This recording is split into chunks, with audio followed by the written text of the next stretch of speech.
Hey guys, tonight we're stepping through the front door of a house that somehow existed in every neighborhood, on every street, in every corner of America, all at the same time. A house with a certain smell you probably still remember, something between synthetic carpet and a casserole dish that never fully cooled. A house where the walls were the color of things found in nature that no one would ever actually choose to look at for that long. Before we get into it, a genuine, heartfelt thank you to the viewer who suggested this topic. You know who you are, and I want you to know that comments like yours are the reason this channel exists. Every idea you send shapes where we go next, and I do not take that lightly. If you are new here, welcome. Take a second to like the video and subscribe if this corner of the internet feels like somewhere you want to stay. No pressure, just a quiet little ask from someone who appreciates every single one of you. And if you have been listening on Spotify, thank you for finding us there too. The link is in the description if you want to carry this one with you. Now get comfortable, dim the lights, put a fan on if that helps you settle, pour yourself something warm or cold or whatever signals to your body that the day is done, because tonight we're going all the way back and we are staying a while. Have you ever wondered what it actually felt like to walk into a brand new house in 1973? What the carpet looked like before anyone had walked on it enough to flatten the fibers? What the kitchen smelled like on a Tuesday afternoon when something was baking and the television was on in the other room? What it felt like to sit in a chair that was brand new and somehow already uncomfortable? What it meant to be modern in a decade that was making up modern as it went along? These are the kinds of questions worth sitting with. Because the 1970s home was not just a place to live, it was a statement, a feeling, a collection of choices that made complete and total sense at the time, and that now, if we are being honest with each other, require a little bit of explaining. And just like that, it is 1972. Somewhere down the street, a lawnmower is running. A car with a long hood and a wider body than anything on the road today is parked in the driveway. And inside the house, in every house, there is something on the walls that no one is going to believe. You step inside, and the first thing you feel is the carpet beneath your shoes, thick and dense and slightly springy, like the floor itself is trying to cushion you from something. It is not just in the living room, it is in the hallway, it is in the kitchen sometimes, it is in the bathroom, and you're not going to ask why. Wall-to-wall carpet in the 1970s was less a flooring choice and more a philosophy, a belief that bare floors were cold and unfriendly, and that every surface capable of holding fibre should hold as much of it as possible. The colour is worth pausing on. It is not a neutral. It is never a neutral in this decade. It is a golden brown, or a deep avocado, or a burnt orange that seems to deepen in the afternoon light. A shade you would not find in a catalogue today without it being described as vintage or retro or a deliberate nod to something. But here it is simply the floor, chosen with the same confidence that people chose everything in this decade, fully and without apology. From a sample book at the flooring store where a salesman spread the swatches across a table and let you press your palm into each one to feel the pile depth before deciding. The texture is the thing that stays with you longest. Shorter pile in the hallways, worn down in a strip through the centre from years of foot traffic, still plush along the edges near the baseboards where no one walks. Thicker in the living room, the kind you can press your palm into and watch the fibres slowly rise back when you lift your hand. A small satisfying experiment that no one who encounters it can resist performing at least once. Some of it has a pattern worked into it, a subtle geometric repeat that only reveals itself in certain light, a reminder that someone, somewhere, designed this with more deliberate care than it might appear to deserve. There is a smell particular and honest to every carpeted house, and it belongs entirely to this era in the way that smells attach themselves to times rather than to places. Every carpet held the life of the house inside it, the warmth rising from the heating vents below, the faint trace of whatever was cooked the night before that drifted through the house and settled into the fibre, the clean chemical memory of the last time it was shampooed with a rented machine that took 2 people to manoeuvre around the furniture and left the pile damp and bright for 2 days before settling back into its familiar self. You do not notice this smell unless you get close to the floor, which children do constantly, spending long afternoons lying across it, pressing their cheeks against its rough softness, while the television plays in the corner and the afternoon light moves slowly across the room in a widening bar. They know the carpet differently than adults do by its texture against their skin and its specific geography, which areas are softer, which corner has a seam that rises slightly when the humidity changes, where the pile runs in a different direction near the wall and catches the light differently than the rest. There is a vacuum in the hall closet with a cord that never quite reaches the far corner of the living room without pulling the plug from the wall, requiring a switch to a second outlet and a reorganization of the path through the furniture. It is used on Saturdays mostly, pushed slowly across the room in overlapping lines that leave faint parallel tracks in the pile, each pass slightly darker than the carpet on either side where the fibres have been lifted and lined by the beater bar. Watching those tracks disappear over the course of the day as people cross the room and erase them one footstep at a time is one of those small quiet rhythms of a house that you only notice if you're paying attention to the right things at the right hour. The rooms feel different from one another, depending on the carpet that fills them, not just in colour, but in density and pile height, each room expressing a slightly different version of the same philosophy. The bedroom carpet is the softest underfoot, chosen with sleep and bare feet in mind, the pile dense enough that walking across it in the morning before your eyes are fully open is its own small pleasure.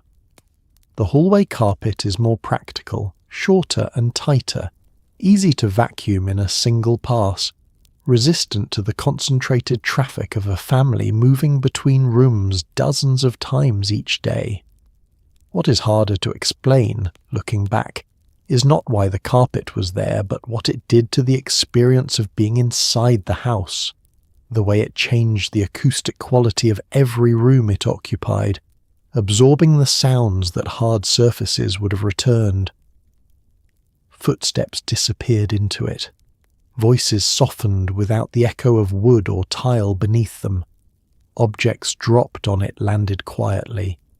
The house held its sounds differently, absorbed them and gentled them, so that life inside those walls had a cushioned interior quality, a sense that the outside world and its harder edges were a little farther away than they actually were.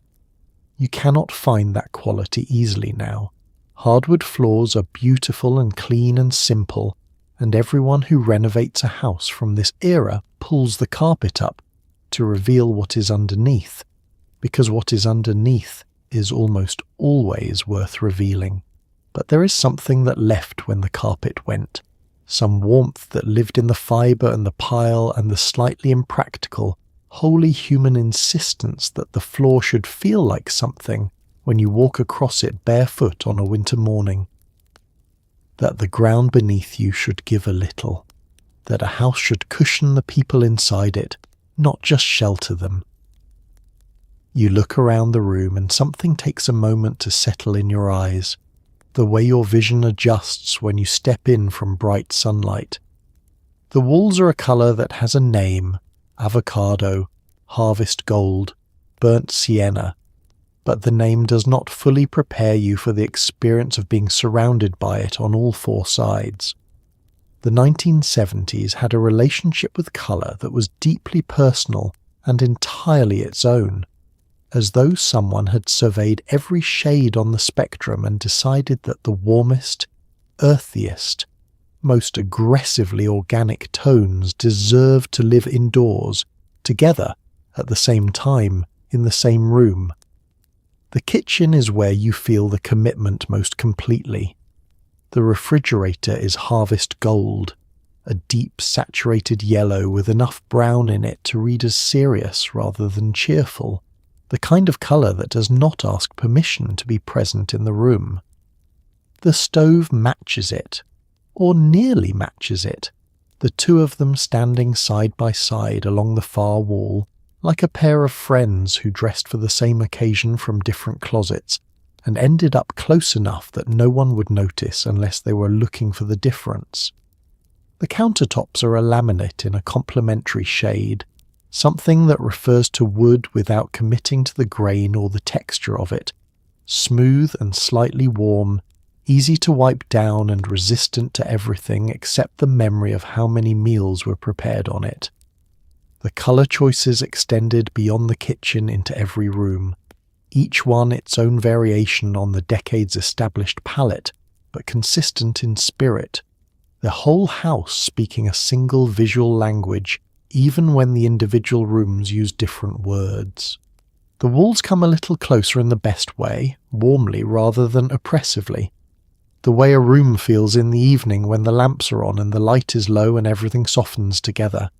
Standing in a harvest gold kitchen in the morning with the coffee brewing and the curtains lit from behind by the early sun is a specific experience that no amount of white paint and stainless steel can replicate, because it is an experience built from colour as much as from any other quality of the room.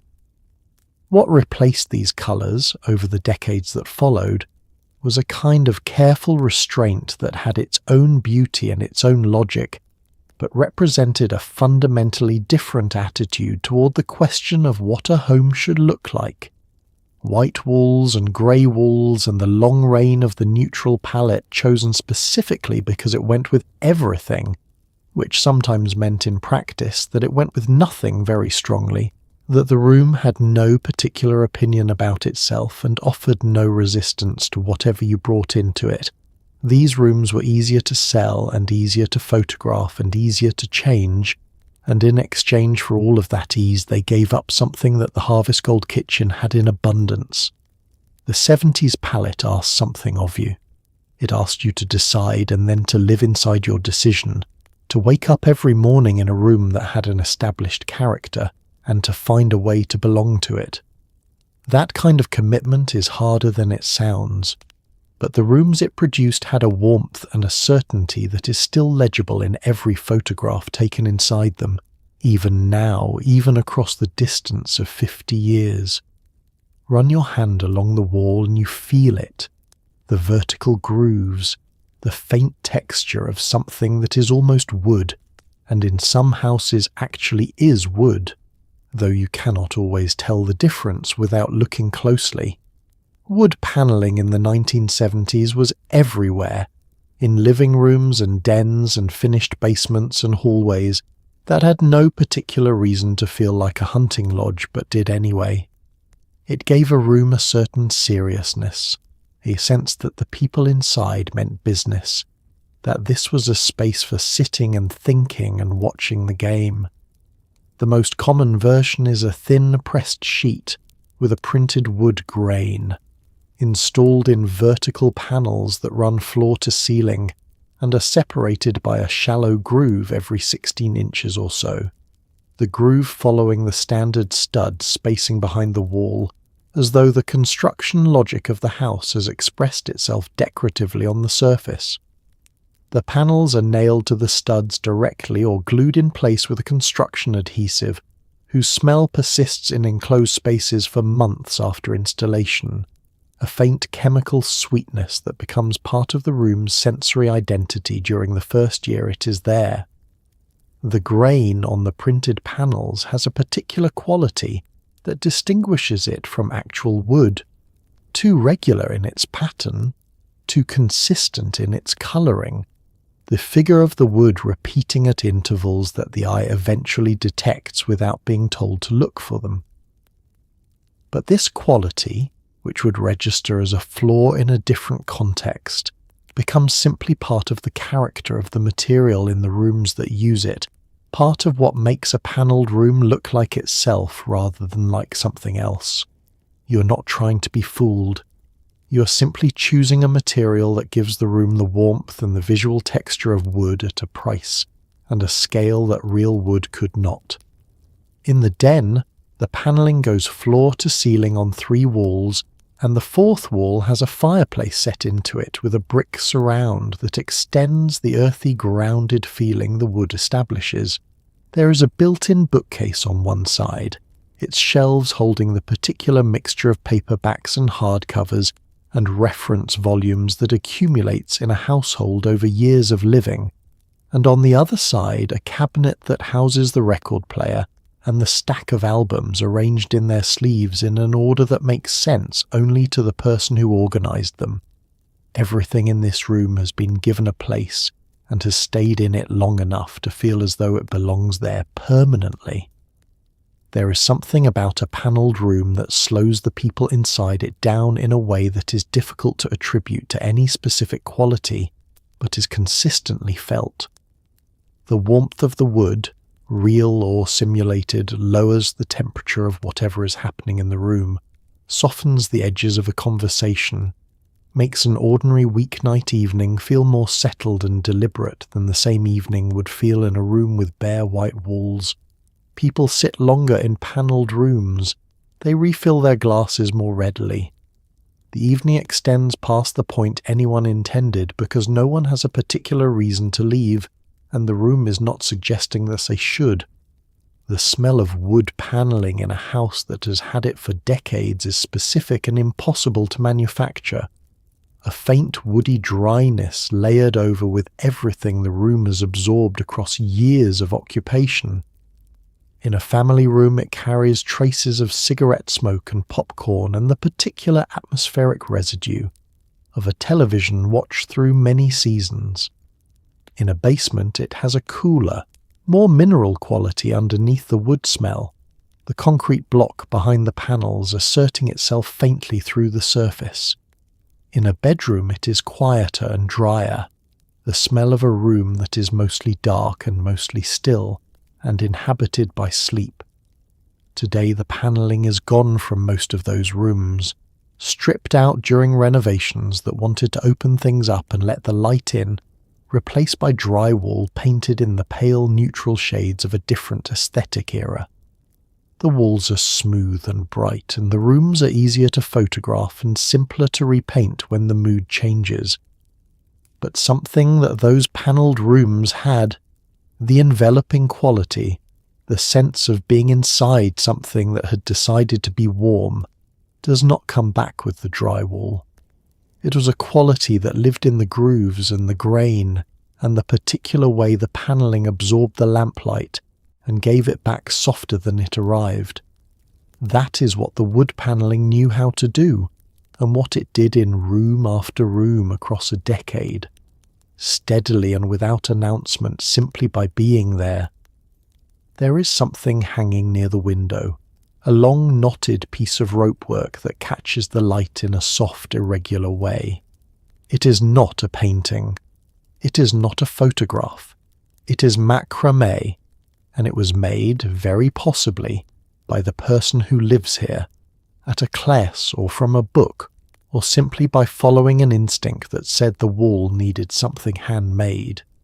The 1970s trusted handmade objects in a way that felt urgent and sincere, as though the act of making something with your own hands was a kind of quiet resistance to a world that was starting to feel very manufactured. The piece hanging here is substantial enough that it commands the wall rather than merely decorating it. It begins with a wooden dowel from which dozens of cords descend, knotted into patterns that repeat and then vary, and then repeat again. Square knots and half hitches building up into a texture that rewards looking closely and reveals more detail the longer you spend with it. The lower portion opens into long fringe that moves slightly when someone walks past. A slow, gentle swaying that makes the piece feel alive in a way that a framed print never quite does. The cord is a natural jute, the colour of dry grass, and against the dark wood panelling behind it, the contrast is warm and considered, and arrived at by someone who thought about how the piece would read in that particular light, against that particular wall. Macramé was everywhere in this decade. Not just on walls, but draped across tables and hanging in doorways and wrapped around bottles repurposed as vases. The same knotting technique finding application across every surface of the domestic interior that was willing to receive it. The craft had a long history before the 70s claimed it. Sailors had knotted decorative rope work for centuries, and the technique had passed through Victorian parlours and arts and crafts movements before arriving in the 1970s living room, where it found an audience that was enthusiastic and large and entirely willing to learn. You could buy kits at the craft store, you could take classes at the recreation centre on Tuesday evenings, you could learn from a neighbour who had figured it out over the previous winter and was happy to demonstrate the foundational knots across a kitchen table on a Saturday afternoon. The wall piece required hours that did not announce themselves as hours while they were passing. The maker sat with it across several evenings, following a pattern from a paperback guide or departing from one when the instinct suggested a variation, working through sections and stepping back to look at the whole before continuing, adjusting the tension of a knot when the form started to pull in a direction that did not suit the design. There is a particular quality to work that is built up slowly over multiple sessions rather than completed in a single effort. A patience woven into the object itself that is perceptible in the finished thing, even to someone who does not know how it was made or how long it took. The materials were inexpensive and available everywhere. Coils of jute rope sold at hardware stores and craft shops in a range of thicknesses suited to different scales of work, the thicker cord producing bolder texture for large wall pieces, and the finer cord allowing the more delicate detail work of smaller decorative objects. Wooden rings and dowels were easy to source. The tools required were minimal: a measuring tape, scissors, a mounting hook, and patience, which was the only material the craft truly demanded in quantity. This accessibility was part of what made macramé spread the way it did, through households and across neighbourhoods and into craft rooms and living rooms and kitchens and every room that had a wall with space on it. What the macramé brought to a room was a softness that no other wall treatment could replicate, a quality of texture that absorbed light differently than any hard surface and brought the temperature of the room down in the best sense, making it feel inhabited and cared for and particular to the people who lived there. A store-bought print might be beautiful, but the macramé wall hanging communicated something a print could not, that someone had made this specific thing and put it on this specific wall, and that the hours it took were part of the gift. The room held that information in a form visible to everyone who entered it, and the wall was better for having something on it that cost not money but time. In the centre of the room, or maybe off to one side near the coffee table, there is a rug, though rug barely covers it. It is more like a landscape. The pile is so deep and so dense that small things disappear into it and are simply gone. Coins, pencils, the occasional small toy, absorbed into the fibres without ceremony. Shag rugs in the 1970s were a commitment, a relationship you entered knowing that a special rake existed for the sole purpose of keeping the thing looking presentable, and that you would use that rake more than you ever expected. The colour tends toward the deep end of whatever palette the room has established around it. A rich brown or a deep rust or a warm cream that looked better in the showroom than it does now. 2 years into life with children and a dog and the ordinary traffic of a family that uses the room every day. The fibers are long enough to part when you press your foot into them and close back slowly when you lift it, the pile adjusting itself to your weight and then recovering in a motion that is satisfying enough to repeat several times before you remember that you were on your way somewhere else. Running your hand across the surface in long strokes, feeling the fibers separate ahead of your palm and close behind it, is one of those small physical pleasures of the era that photographs cannot communicate. The rake lives in the hall closet or behind the door of whatever room the rug occupies, a tool with wide plastic tines spaced far enough apart to comb through the long pile without pulling or tearing, its handle worn smooth at the grip from regular use. Using it has a rhythm that becomes familiar quickly, long slow strokes from one end of the rug to the other, each pass lifting the fibers and aligning them in the direction of the stroke, until the whole surface has a uniform nap that catches the light consistently across its entire area. The difference between a raked shag rug and an unraked one is visible from across the room, the raked surface richer and more deliberate in colour, the unraked one flattened and directionally confused. What gets lost in the fibres is its own small archaeology of daily life, a record of everything that has passed over the surface since the last time anyone looked closely at what it held. A search of a shag rug on any given week might turn up a hairpin and a jigsaw puzzle piece whose absence has been noticed and blamed on the wrong person, and a quantity of coins representing several weeks of pocket emptying and a pen cap, and what appears to be a single dried pea that has no obvious explanation. Children conduct these searches intentionally, lying on their stomachs and parting the fibres with their fingers, finding the rug's hidden inventory with the patient thoroughness of archaeologists who have unlimited time and no particular agenda. The vacuum is inadequate for this pile, and everyone who owns a shag rug learns this quickly. The beta bar buries itself in the fibres, and the motor labours, and the suction that works perfectly well on ordinary carpet has nothing to grip onto here, the long pile simply parting around the head of the machine without releasing what it holds. Some households use the vacuum for the surface layer of dust and debris that sits above the pile, and follow it with the rake for everything the vacuum missed.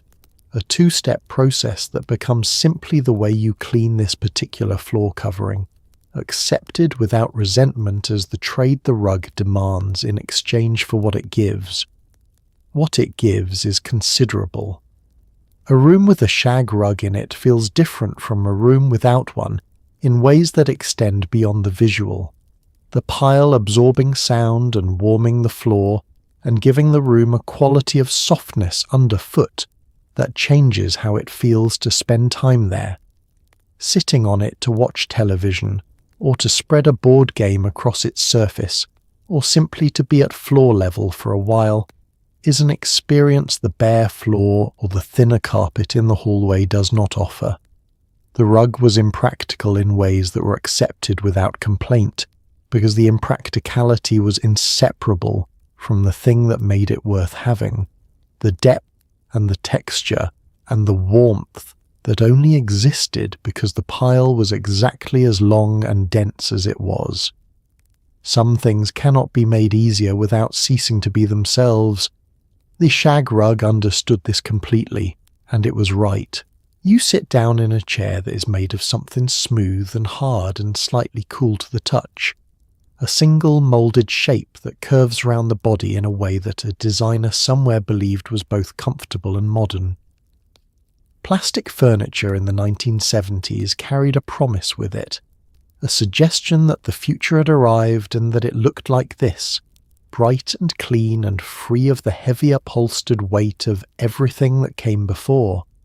Whether or not it delivered on that promise depended very much on how long you sat in it. The chair is white, or a particular shade of off-white that has yellowed slightly at the edges, and along the underside of the seat where the sun reaches it through the window over the course of years. the material aging in ways that are visible and irreversible, recording the light it has been exposed to in a gradual discoloration that no amount of cleaning removes. It sits on 4 thin legs that taper to small feet, and the seat and back form one continuous curved surface that was the whole aesthetic argument of the object.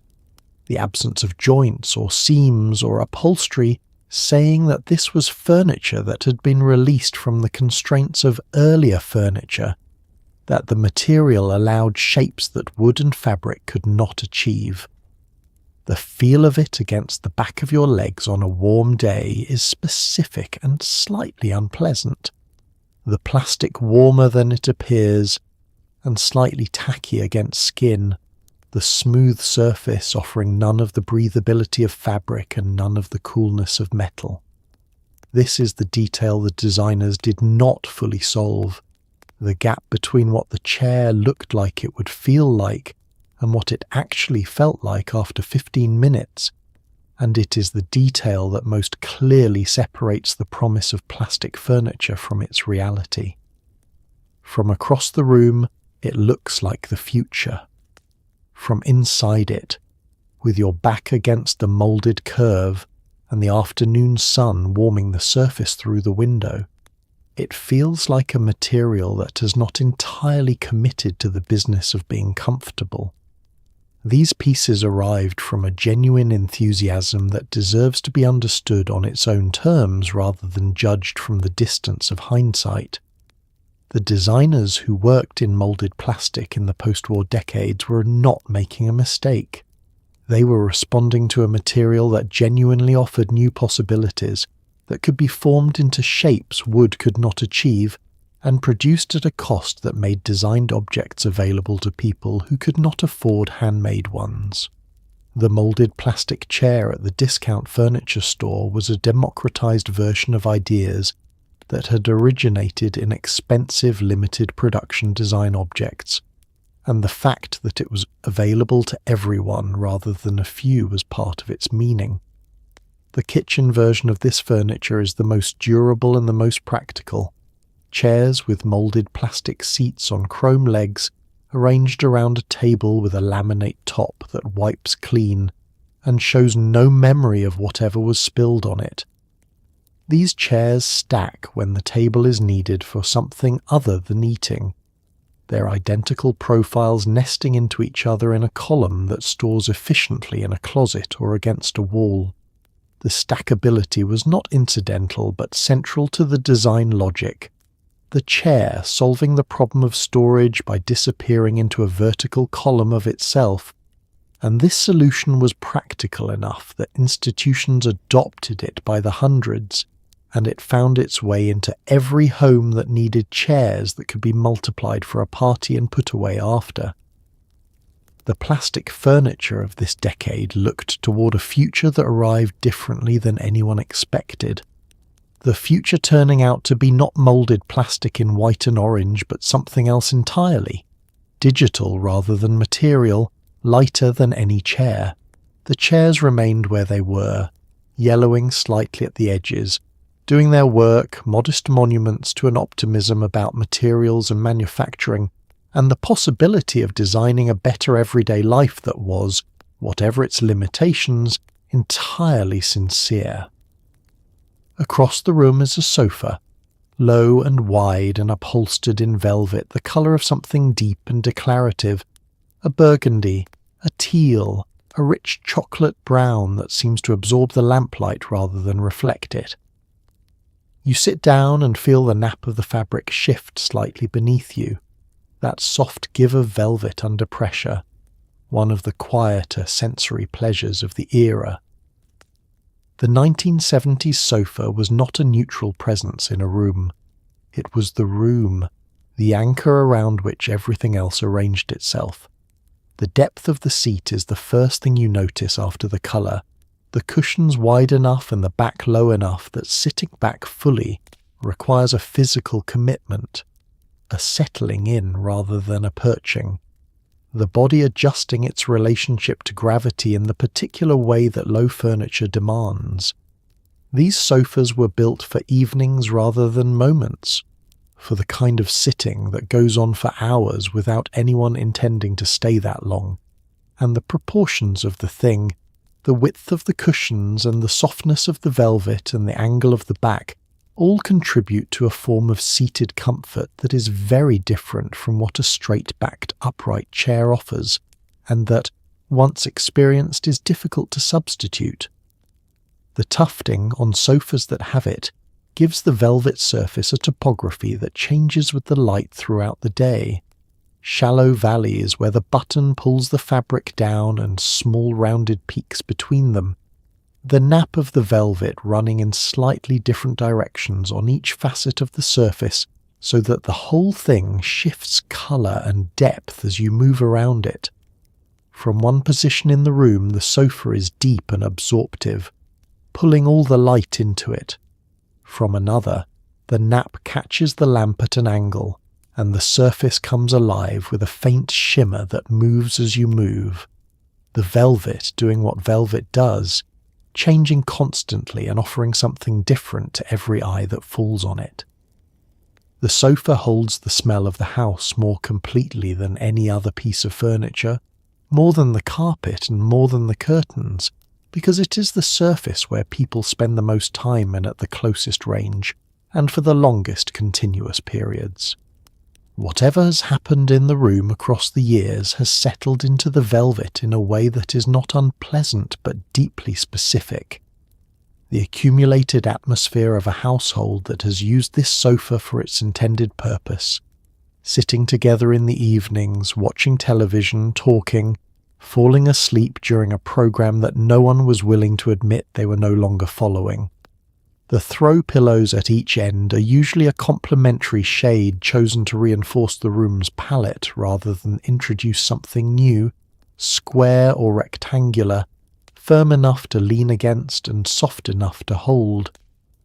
Some of them have been there so long they have conformed to the shape of the corner they occupy, flattened slightly on one side where backs have pressed against them across many seasons.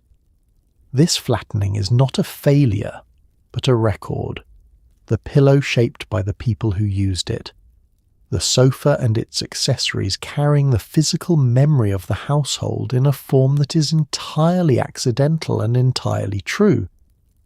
What replaced the velvet sofa eventually was furniture designed to be less demanding, to impose less strongly on the room and require less commitment from the people who chose it. A beige sectional or a grey linen couch, something that coordinated with everything because it committed to nothing in particular, that receded from the room rather than anchoring it, that allowed the room to be whatever the person standing in it decided to make of it on a given day. There is a freedom in that kind of furniture and a logic to it, and the rooms it produced were beautiful in their own way. But a room with a burgundy velvet sofa in the centre of it had made up its mind.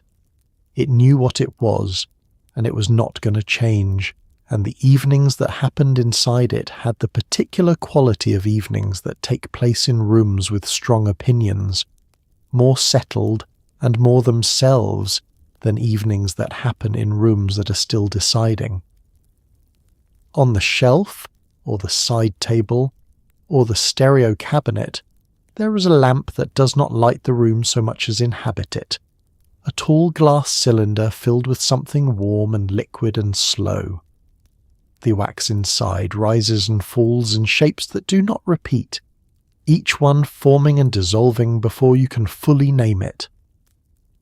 The lava lamp was one of the 1970s most honest objects, a thing designed to do nothing useful, to require nothing from you except a moment of watching, and to deliver in return something that felt, without being able to say exactly why, like calm. The lamp was invented in Britain in the early 1960s by a man named Edward Craven Walker, who reportedly got the idea from an egg timer he observed in a pub, a device that used a similar principle of immiscible liquid separated and motivated by heat. The patent was licensed to American manufacturers who brought it to the United States market, and watched it find its audience with the particular speed of objects that arrive at exactly the right cultural moment, when the people who encounter them recognize something they wanted without knowing it. The heat from the bulb at the base is gentle and constant, the kind of warmth that radiates through the glass cylinder and into the room in a radius just sufficient to be felt at close range. The wax near the bottom softens under this heat and becomes less dense than the liquid surrounding it, and lifts in a column that narrows and widens as it rises, breaking at the top into two shapes, or three, depending on the temperature and the speed of the movement, each one drifting upward at its own pace until the wax near the cooler top becomes dense again and begins its descent, and the two movements, the ascending and the descending, overlap and interact in patterns that no mathematical model could fully anticipate, and that therefore present to the watching eye something genuinely new each time. The light it casts is coloured by whatever is inside the cylinder, red wax in amber liquid throwing a warm rosy glow onto the ceiling and the wall behind it, orange wax in yellow liquid filling the corner of the room with a warmth that the overhead bulb cannot approximate. In a teenager's bedroom, it replaces the overhead light entirely during the evening hours, the room navigated by its glow and by the faint secondary illumination of the stereo's dial, the whole space existing at a lower and more private register of light than any other room in the house. There was something philosophically consistent about the lava lamp and the decade that embraced it, a consistency that extended beyond the aesthetic into something closer to a shared belief about what attention was for and what beauty required. The 1970s were interested in slowness in a way that was not nostalgic but forward-looking, a belief that the pace of modern life had accelerated past what was natural, and that some recovery of slowness was both necessary and possible. The lava lamp offered a small daily practice of this recovery, a few minutes of watching something that moved at its own pace and could not be hurried and required nothing except the willingness to stop and look. You sat in front of it longer than you planned. You followed one slow shape with your eyes as it rose and transformed and merged with another, and the evening gathered around you without demanding anything, and that, in any decade and in any room, is its own particular form of grace. Between the living room and the hallway, or sometimes between the kitchen and the dining area, there is a curtain, but not one made of fabric. It is made of beads, wooden or plastic or sometimes bamboo, strung on parallel threads that fall from a rod, and part when you walk through them, with a soft clattering sound you feel as much as hear. Bead curtains in the 1970s did something no wall could do, and no door would do. They suggested a boundary without insisting on one. They let light and sound and air pass through, while still marking a line between here and there. The sound they make is the thing you remember longest after everything else, about a house as blurred into general impression. It is not loud, just a light dry percussion, the beads tapping against each other as the strands separate and swing back together, a brief conversation of small wooden spheres that announces a passage through the house the way nothing else does. You can hear from the kitchen when someone has gone through the living room curtain, a soft clatter from that direction communicating a movement and a presence that a solid door would have concealed entirely. The curtain makes the house aware of itself in a way that walls do not. The movement of people through it registered as sound and shared with whatever room is listening. The beads themselves are often patterned on the strand, strung in sequences of colour that when the curtain hangs still resolve into a loose image across its full width. A flower worked out in warm reds and yellows against a dark background. a geometric design in earth tones that refers to the same decorating palette the rest of the room occupies. A simple gradient that deepens from pale at the outside edges toward a richer colour at the centre.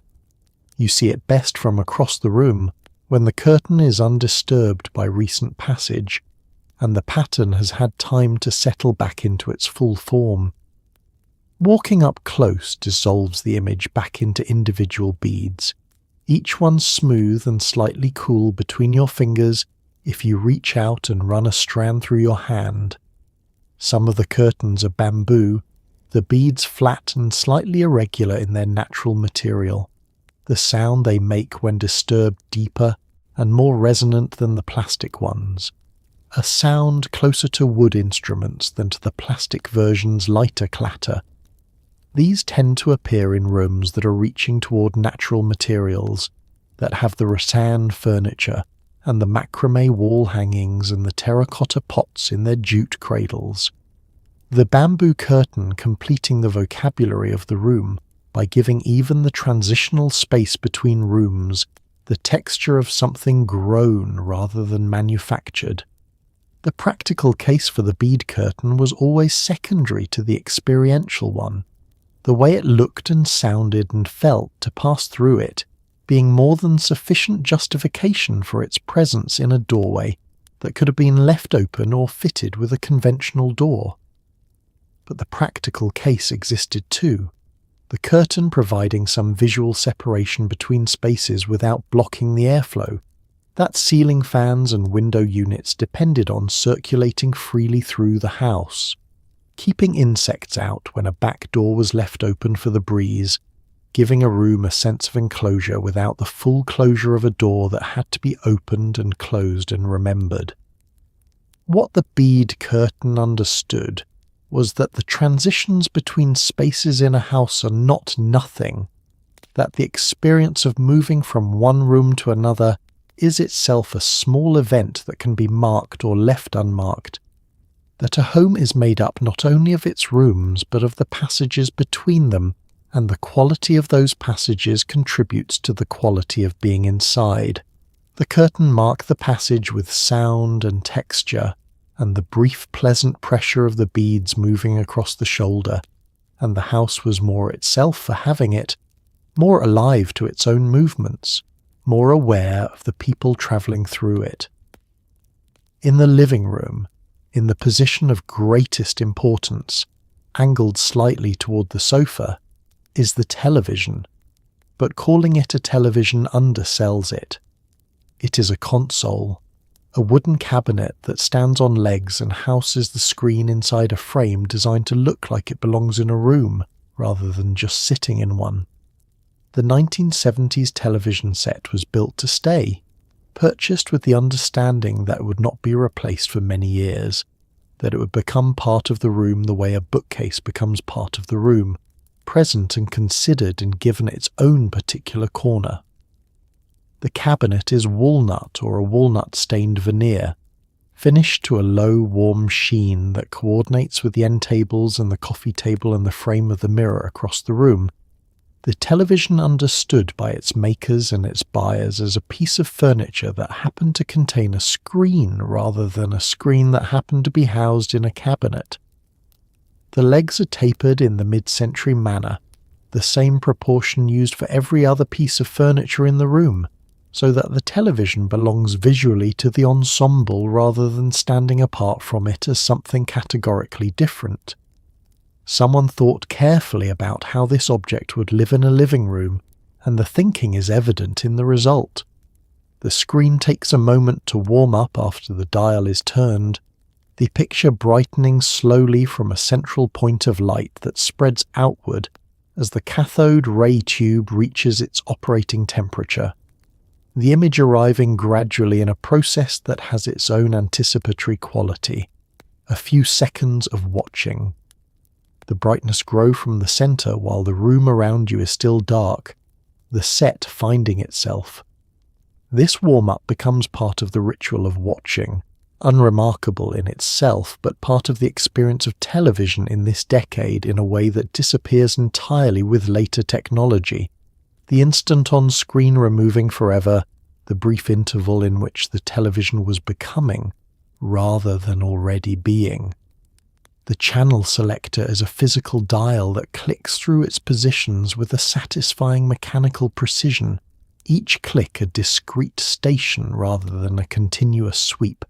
The dial's range covering 12 positions, though most markets fill only a few of them with active signals. The fine-tuning control is a smaller concentric dial, or a separate knob that makes incremental adjustments to the signal when the picture is close but not quite sharp, a skill that everyone who watches television in this decade develops through practice. The fingertip learning the difference between a quarter turn too far and just right, in the same way the fingertip learns anything by repetition until the action becomes automatic. The antenna situation determines the quality of the evening. A clear signal produces a sharp picture with steady colour and sound, the broadcast coming in with the quality the station intended. A weak signal produces the characteristic snow of analog reception, a grain of static across the picture that the eye learns to read through rather than being defeated by. The content still legible beneath the interference. The rooftop antenna can be adjusted from outside, someone climbing a ladder to rotate it by hand while a voice from inside the house calls out, improving or worse, through the open window. The two people collaborating through the walls of the house to find the angle that brings the signal in most cleanly. Families gathered around this console in a way that later screens, personal and portable, and distributed through every room and every pocket, have made genuinely difficult to reconstruct. The single screen meant that everyone in the room watched the same thing, which meant everyone laughed at the same moment, everyone fell quiet at the same moment, everyone experienced the program as a shared event rather than an individual consumption. The conversation that happened during the commercials and after the program ended was the conversation of people who had just experienced the same thing, and it had a texture and an ease that comes only from that particular kind of shared attention, from having been in the same place looking at the same thing and knowing it. The room felt different with the set-off, larger somehow, and more itself, the corner it occupied becoming just a corner again, the furniture oriented toward a blank screen that in its blankness was simply a piece of furniture with a dark glass face. It waited there through the morning and the afternoon for the evening, when someone would turn the dial and the warm-up would begin and the room would reorganize itself around the light. Near the window, catching whatever light comes through the glass, there are plants suspended in knotted rope cradles at varying heights, a spider plant trailing its pale runners down toward the floor, a pothos spreading its leaves toward the light, a fern that seems content to exist in its hanging position, as though it were born to it. The macramé plant hanger was one of those objects that managed to be both decorative and functional, without making a fuss about either, and in the 1970s, every window that faced east or south had at least one. The hangers are made from the same jute cord as the wall pieces, knotted into a cradle that cups a terracotta pot and holds it at whatever height the length of the cords allows. Some hold a single pot. Others branch into 2 or 3 arms, each one cradling its own plant at a slightly different level, so that the window becomes a layered thing, a small vertical garden that the light passes through on its way into the room. The shadows the leaves cast on the floor in the morning are soft and irregular, moving slightly when the heat comes on and the air stirs, each shadow a different shape from the one beside it, the window giving the floor a pattern that changes through the day as the sun moves and the angle of the light shifts. The plants themselves were chosen for their tolerance, for their willingness to survive in the particular conditions a hanging position creates, which include inconsistent watering, and the occasional draft from a window that does not seal completely in winter. There were books dedicated entirely to the subject, paperback guides to houseplants that sat on the kitchen counter, with their spines softened from repeated consultation, their pages carrying small stains from the hands that had held them while also holding a watering can or a spray bottle. You looked up what the yellowing of a lower leaf might mean, whether the brown tips on the spider plant suggested a water issue or a light issue or something in the water itself, whether the fern needed to be moved closer to the glass or further from the heat of the vent below it. You adjusted accordingly, and the plants responded to the adjustments in ways that were visible over days and weeks, the new growth coming in greener or the drooping correcting itself, a dialogue conducted without words between the person and the living thing in the window. The hanging position itself changed how a plant grew over time, the stems and leaves orienting themselves toward the light source in ways that a potted plant on a flat surface might not, the whole organism shaped by the specific angle of its window and the hours of sun it received across the seasons. A spider plant that had been hanging in the same east-facing kitchen window for 2 years looked different from one newly placed there, its shape a record of its location, its growth a map drawn in leaves and runners of the light it had been given. 2 plants of the same variety, hung in different windows of the same house, would develop differently, each one an individual shaped by the particular conditions of its particular place. There is something the indoor plant movement of this decade understood that is easy to overlook now, when plants remain popular, but are often chosen primarily for their visual contribution to a room, for the way they photograph against a white wall or complete the aesthetic of a styled shelf. The plants in these windows were tended. They were watched across seasons.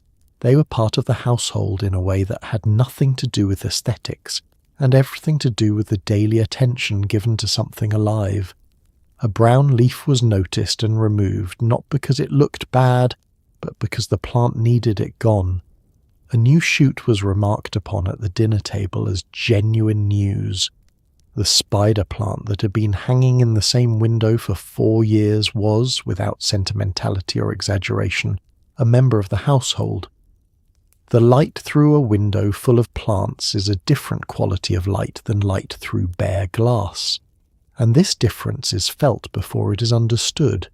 It is filtered and layered and carries a faint greenness at certain hours that bare light does not have, a quality that makes the room feel connected to something growing, patient and unhurried and indifferent to the schedules pressing on the people moving beneath it.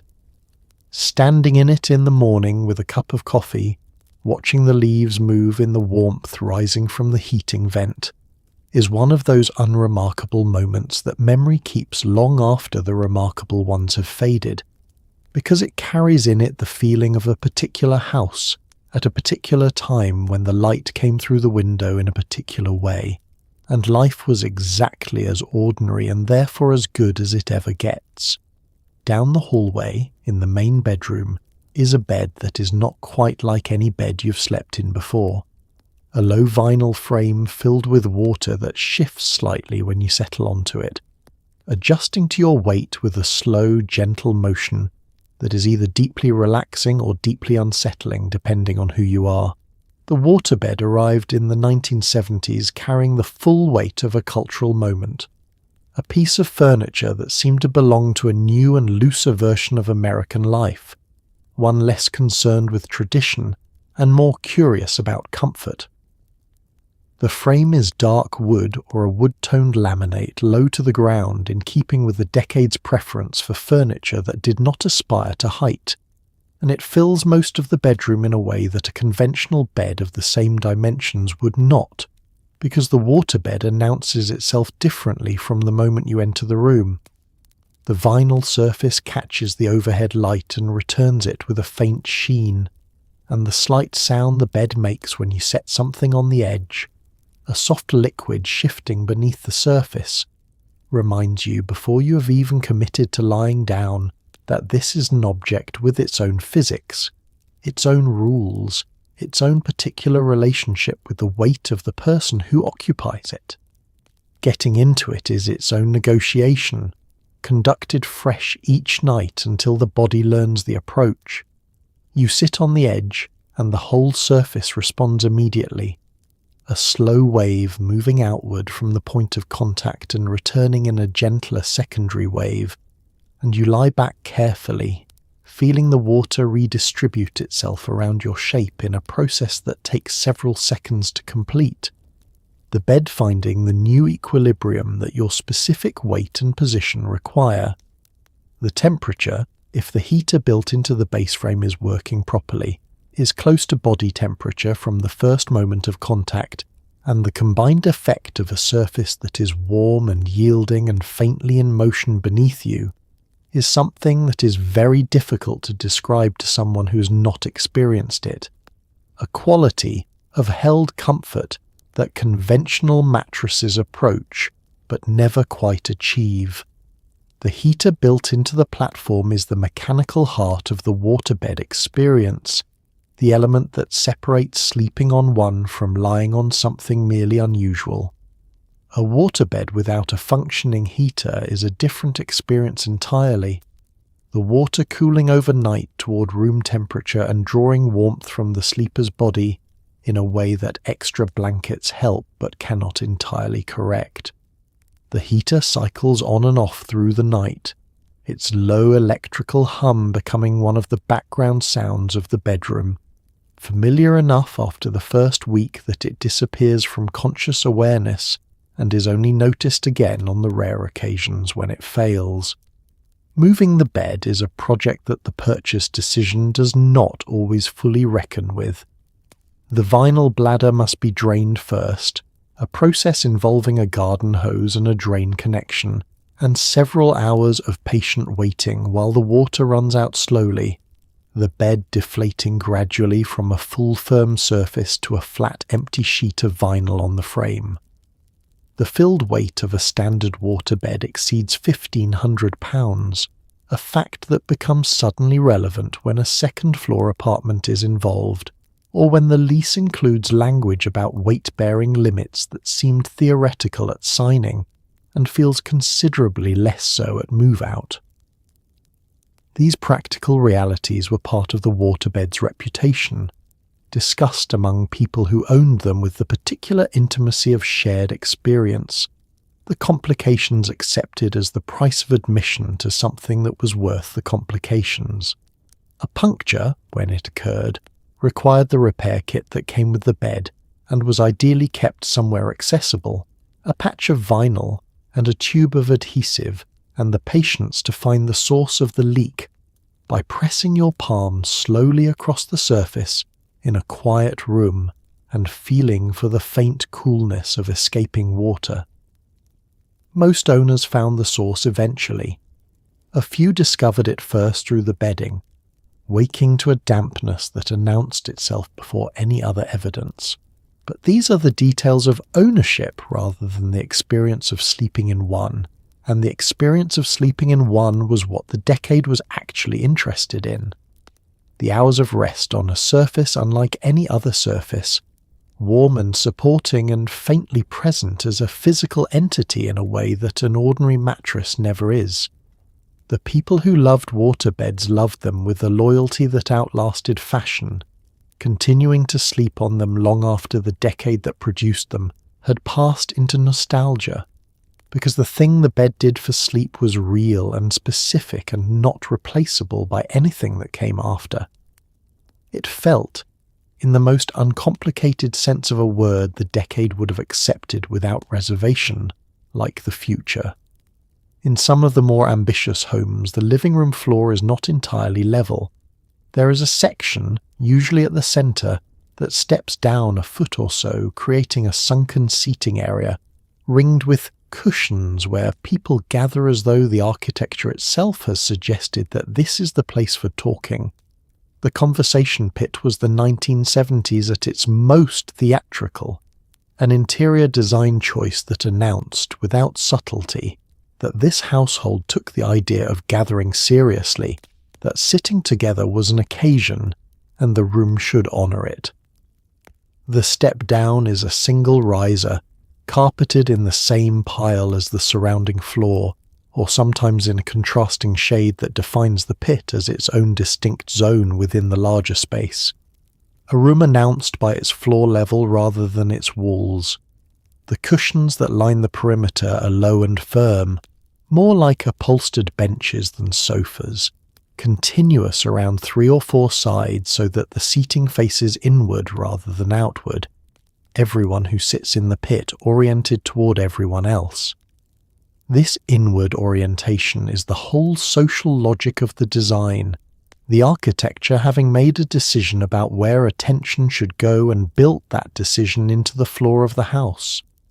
The geometry of the pit changes the dynamics of any gathering held within it in ways that are felt immediately and understood gradually. The step down creates a slight enclosure, a sense of being inside something rather than simply in a room, and this enclosure lowers the register of conversation in the best way, making people speak a little more directly and listen a little more attentively because the space itself is suggesting that the people in it are the point. A party that begins standing throughout the rest of the house tends to migrate toward the pit as the evening loosens, pulled by the same instinct that draws people toward a fireplace or toward the kitchen at a gathering, the sense that this is where something real is happening. The coffee table at the center sits at the same level as the seating, which means drinks and ashtrays and the dishes of snacks that appear during a long evening are all within reach from every position without leaning forward or stretching. This small accommodation has an outsized effect on how long people stay. The physical ease of the arrangement removing the minor frictions that accumulate over an evening and contribute to the decision to leave. Everything you might need is near your hand. The room is arranged around your comfort. The pit holds you gently, and you stay.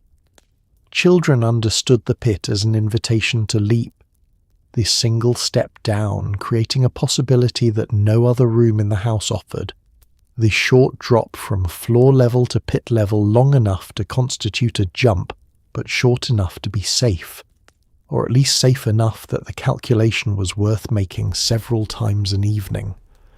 This use of the space was universal and universally discouraged and universally repeated, because the temptation was built into the architecture and no amount of discouragement could fully override what the room was clearly offering. The children who grew up in houses with conversation pits remember the jump with the same clarity and warmth that they remember everything else about those rooms, because it was one of the few physical pleasures a living room reliably offered. The maintenance of a conversation pit was more demanding than its construction suggested it would be. The lower floor level collected debris that rolled, or was knocked off the surrounding floor above, and cleaning it required attention to corners and edges that a conventional carpet did not present in the same way. The step itself became a hazard in low light, or after a few drinks, and more than one household eventually placed a small light at floor level to mark the change in elevation for guests unfamiliar with the room.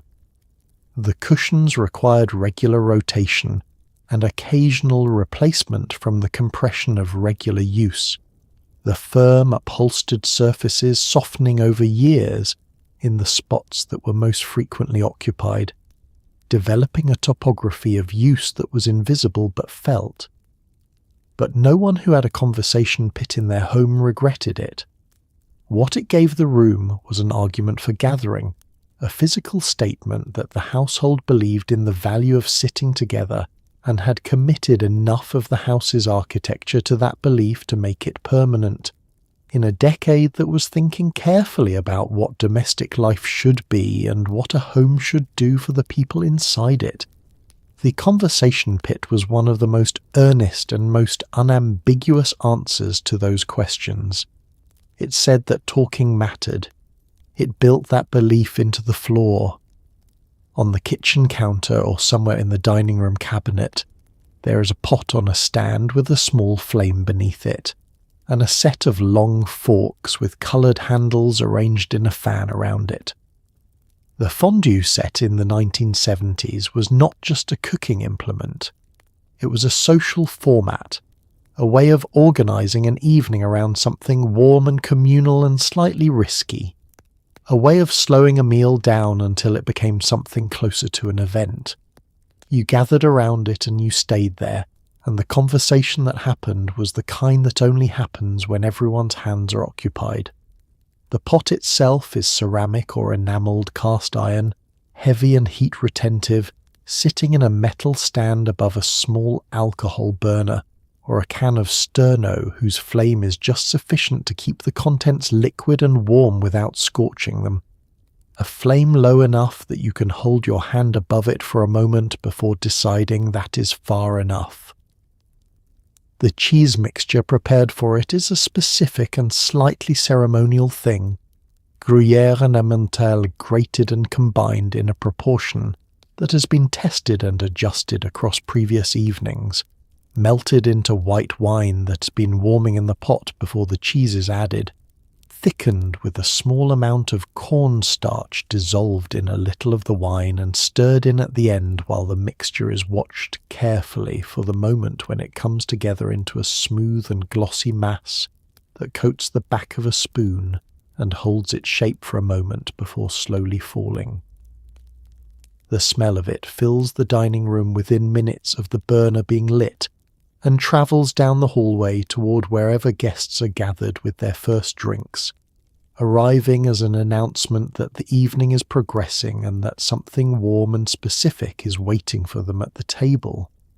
The smell is warm and slightly sharp and unmistakably itself, the combination of melted cheese and wine and the faint blue smell of the alcohol flame beneath the pot, creating an atmosphere that is entirely different from any other meal, and that the people present will associate ever after with evenings of exactly this kind, unhurried and communal and organised around a small flame at the centre of a table.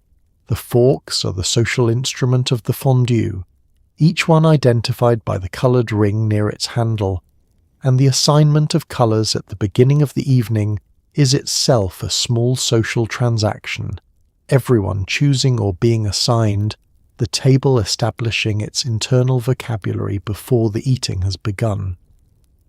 The rule about losing your bread in the pot and the forfeit that follows is older than any particular household's version of it, a convention that travels with the dish and arrives already established, requiring no explanation because everyone at the table already knows it and is already hoping that someone else will be the first to lose theirs.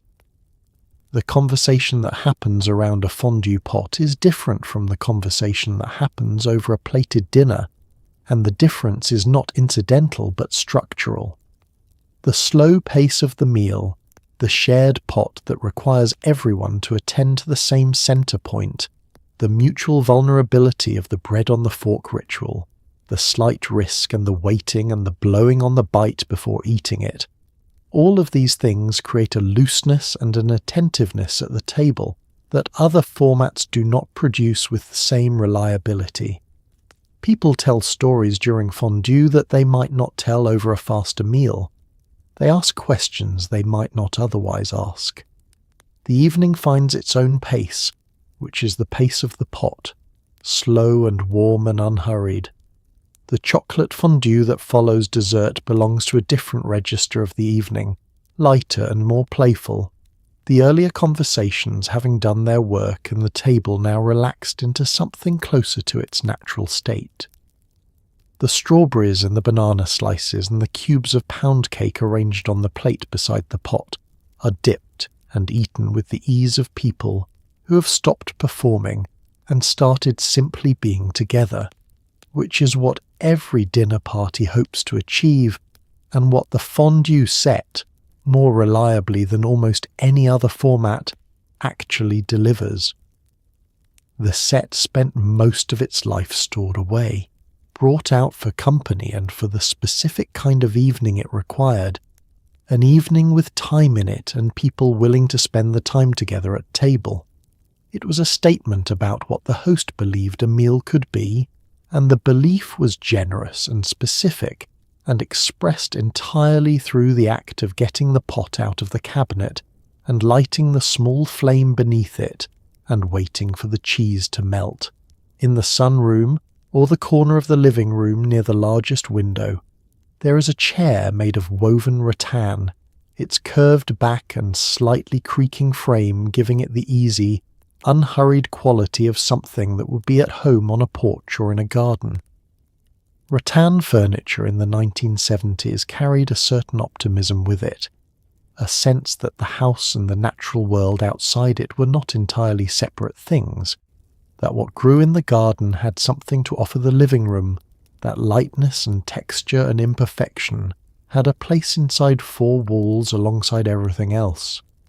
The rattan is woven in a pattern that repeats in small squares or hexagons, each intersection tied off so that the whole structure holds together despite being made entirely of a material that grew in a forest and arrived here by ship.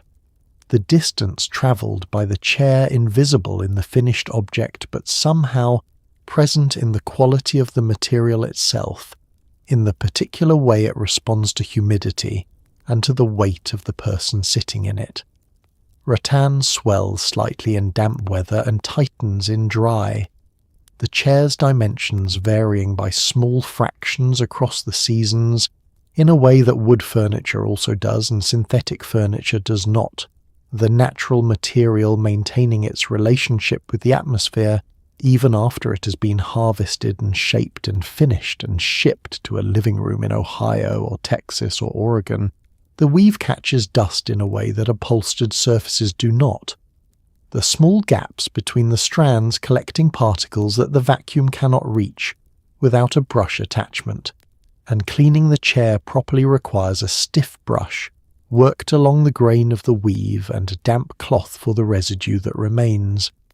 This is accepted without complaint as simply the maintenance that natural materials require in exchange for the quality they bring to a room, the roughness and the texture and the faint warm smell of the material itself, which is unlike the smell of any manufactured surface and which contributes, in a way that is difficult to specify precisely, to the feeling of the room that contains it. The creak the chair produces when you shift your weight is one of the characteristic sounds of a house, furnished partly in natural materials, a small dry percussion different in quality from the sounds of the other furniture, more expressive and less mechanical, the chair communicating its response to your presence in the only language it has.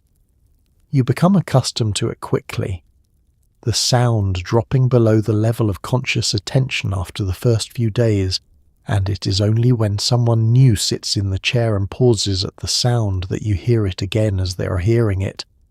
A small surprise from an object that had become familiar. Rattan furniture had been in American homes long before the 1970s found it and made it its own. Imported from Asia since the 19th century and present on the porches and verandas of houses in warm climates, where its lightness and its breathability made it suited to the outdoor living that those climates permitted.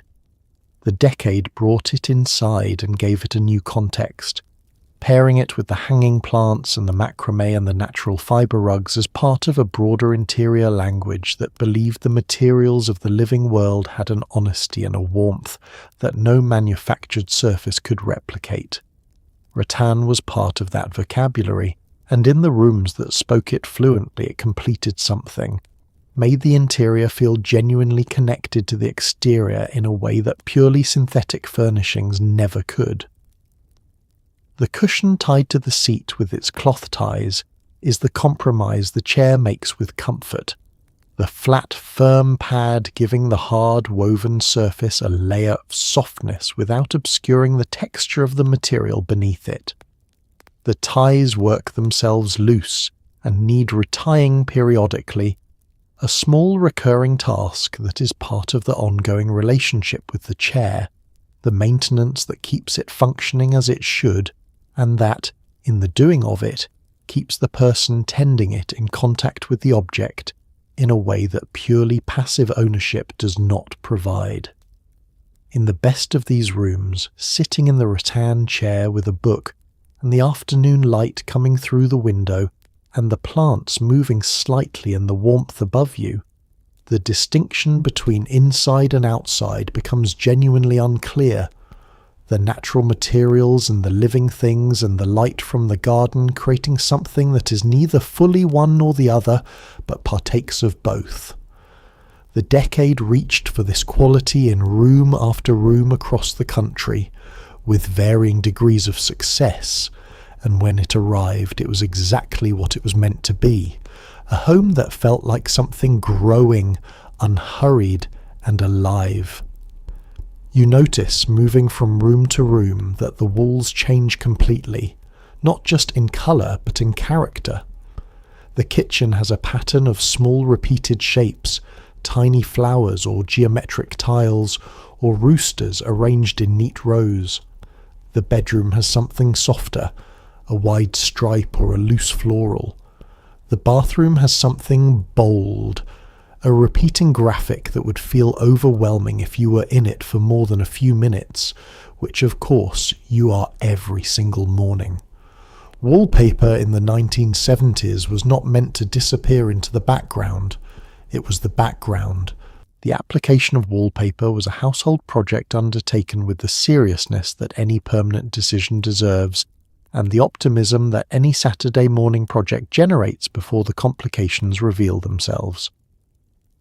The paper came in double rolls and single rolls, and the calculation of how many to buy required measuring the walls and accounting for the pattern repeat, which consumed some percentage of every roll in the matching and could not be recovered.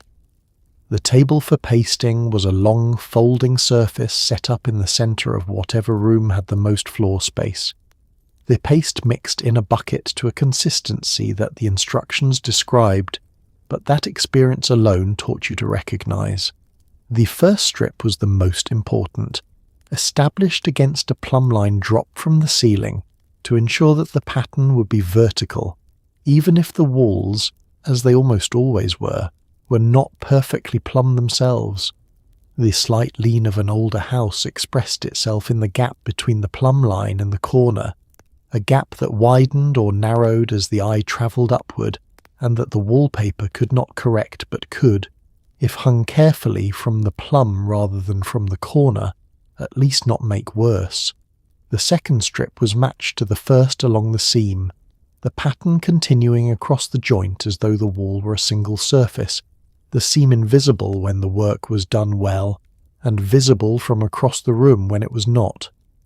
The kitchen paper was chosen for the room where it would be seen most closely and most frequently, the pattern scale suited to the viewing distance of someone standing at the sink or working at the counter, close enough that the individual elements of the repeat were legible at arm's length. A rooster in a warm rust with a fine black outline against a cream background, repeated every 8 inches across the wall above the wainscoting, is not a bold choice in the abstract, but becomes a very present thing when you stand 2 feet from it every morning. While the coffee brews, the rooster's expression resolving itself into something between alertness and mild disapproval that seems to comment on the hour. The bathroom paper is the one that requires the most courage and produces the most commitment, chosen for a room where the viewing distance is never more than a few feet, and where the pattern surrounds you completely from the first moment you enter. The bold geometric that seemed energetic and modern on the sample book page becomes, in the room itself, total, inescapable. The walls covered floor to ceiling in a repeating statement that leaves no neutral surface for the eye to rest on. You accommodate to it, or you do not, and most people accommodate to it within a month, the pattern becoming simply the walls of the room, as unremarkable as the fixture and the mirror and the exhaust fan whose hum accompanies every shower.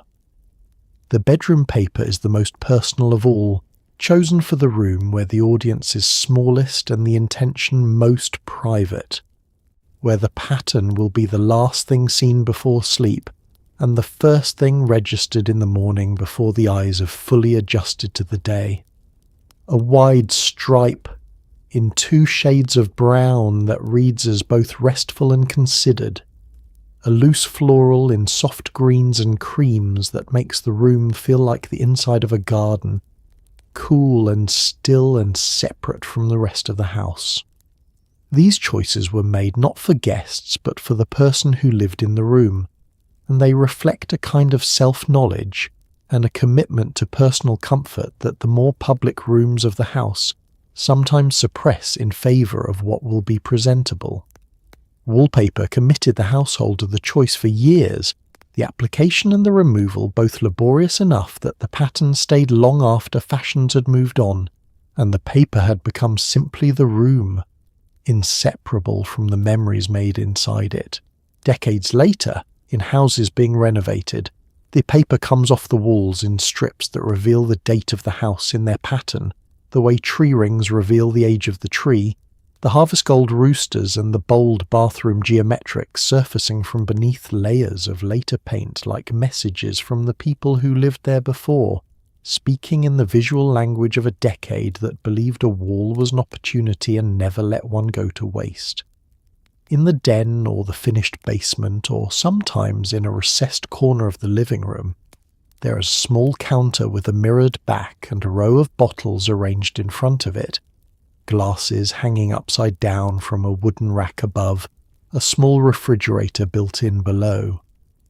The wet bar was the 1970s home's way of saying that hospitality was not a casual thing, that offering someone a drink was an event with its own dedicated architecture, that a good host had a place set aside specifically for the purpose of making guests feel that their comfort had been anticipated and prepared for before they arrived. The counter is laminate over a wood frame, edged in a metal strip that catches the light from the small fixture mounted just above the mirrored back panel, and the mirror itself doubles the bottles and the glasses and the arrangement of tools, the jigger and the bar spoon and the ice bucket with its small tongs, making the bar appear larger and more fully equipped than its actual dimensions would suggest. The mirror in a wet bar performs the same function that mirrors perform in restaurants and hotel lobbies, creating depth and abundance and the impression that the space has been curated with some care, that someone stood back and thought about how it would look before committing to the final arrangement of the bottles. The bottles are a record of the household's tastes and its social history. The whiskey and the gin that are opened regularly and replaced when they run low, and the liqueurs that arrived as gifts and have been opened once and returned to the back of the arrangement, their labels gathering the faint dust of years between the moments when a guest requests something unusual and the bottle comes forward to fulfill its purpose. The order in which they stand is not random. The most frequently used closest to the working end of the counter, the rest arranged for appearance behind them, their coloured glass catching the light and contributing to the warm display that the bar makes from across the room. The glasses hanging in the rack overhead are a domestic version of the professional bar setup, the stems held by the base so that the bowl hangs downward, and they produce when disturbed the soft high chiming that is one of the most specifically pleasant sounds in a house with a wet bar. The glasses speaking to each other briefly when someone reaches past them for a particular stem, or when the refrigerator door beneath the counter is closed with slightly more force than the task required. Over time, the household learns which glasses are for which purpose, the knowledge residing in the hands as much as in the mind, the right glass reached for without deliberation. Using the wet bar as a host is a performance of a particular kind of care. The preparation visible and the attention to the guest's preference, expressed not in words but in action, the choice of glass and the measure of spirit and the selection of mixer, all communicating that the person standing on the other side of the counter has been thought about and accommodated before they arrived. The guest who's handed a drink prepared at the wet bar has received something different from a drink poured at the kitchen counter, not because the drink is different in any chemical sense, but because the context of its preparation says something about the value placed on the moment of hospitality.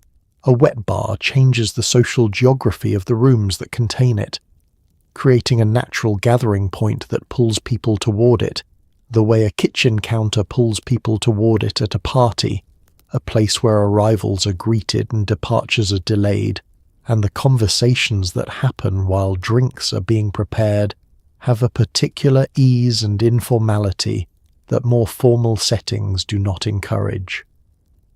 The host behind the bar and the guest in front of it occupy a social position that has its own history and its own comfort, and the evenings that began with that exchange and continued through the night into the quiet of the bar's dimmed light, and the last of the ice melted in the bucket, are among the evenings that the decade produced most reliably and most well. You look up and the ceiling is not smooth. It is covered in a texture that catches the light in small irregular peaks and valleys, a rough cottage cheese surface that was sprayed on during construction and accepted without question as simply the way ceilings were. Popcorn ceilings in the 1970s were everywhere, in new homes and renovated homes, in apartments and split levels and ranch houses, and the reason they existed was almost entirely practical.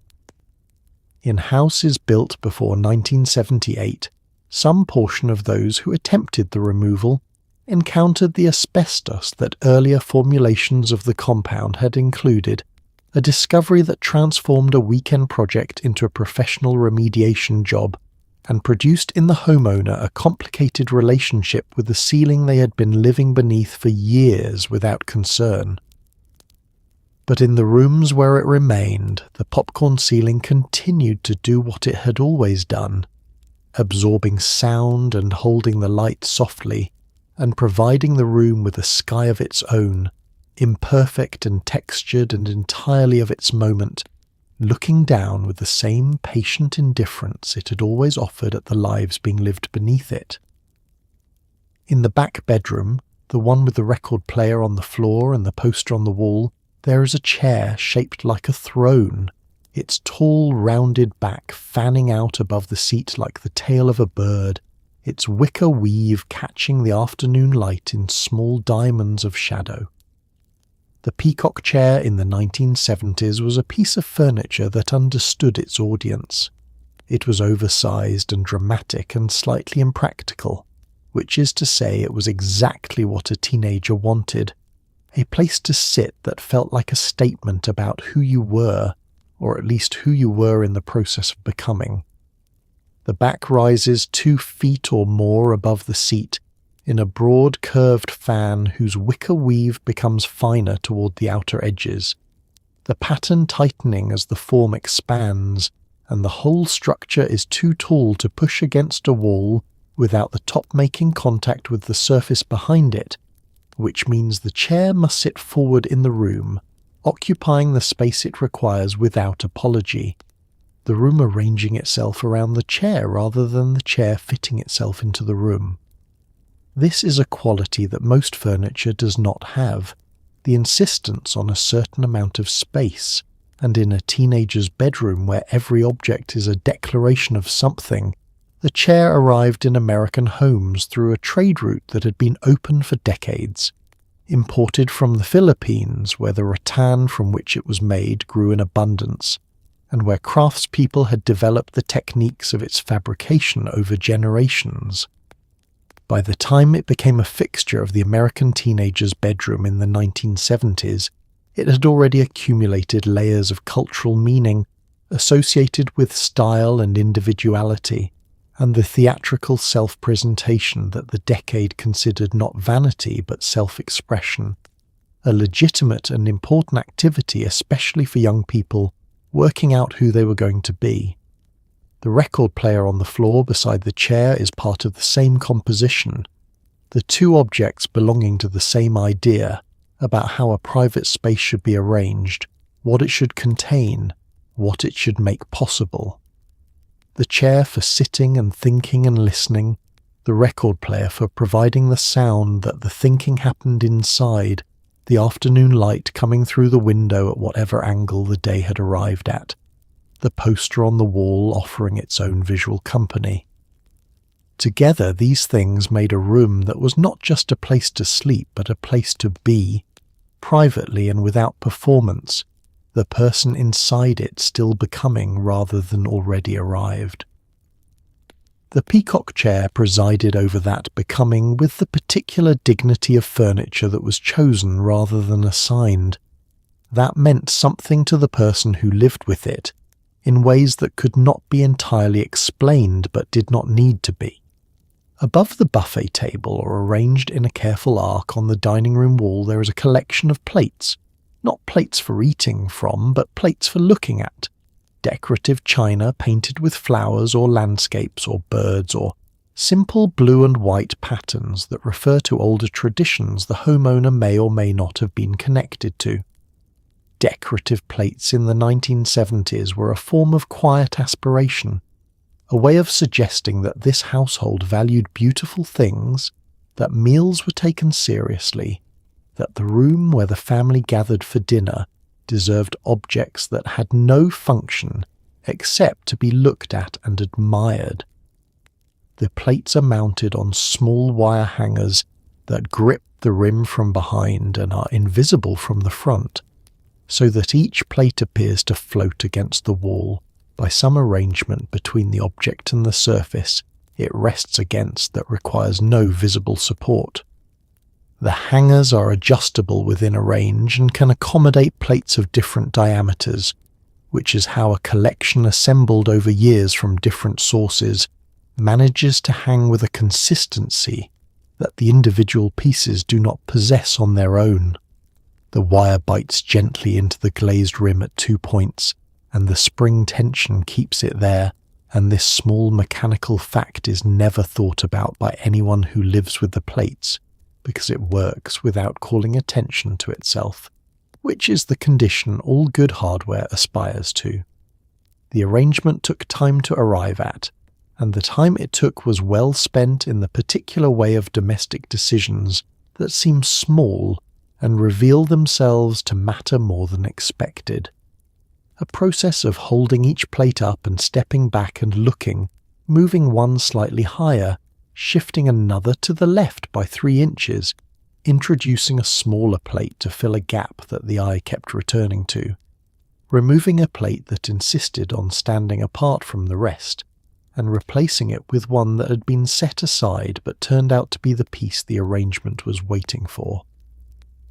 Some households traced each plate on brown paper and taped the templates to the wall before committing to nail holes, the paper outlines giving the wall a ghost version of the finished arrangement that could be adjusted without consequence until the grouping felt right. The central plate is the anchor, the largest and the most visually authoritative piece, the one that establishes the mood of everything arranged around it. It might be a transferware piece in the classic blue and white willow pattern, the pagoda and the bridge and the 2 birds rendered in cobalt on a white ground, in a design that has been in continuous production since the 18th century, and that carries with it an accumulated weight of familiarity and tradition that newer designs cannot replicate.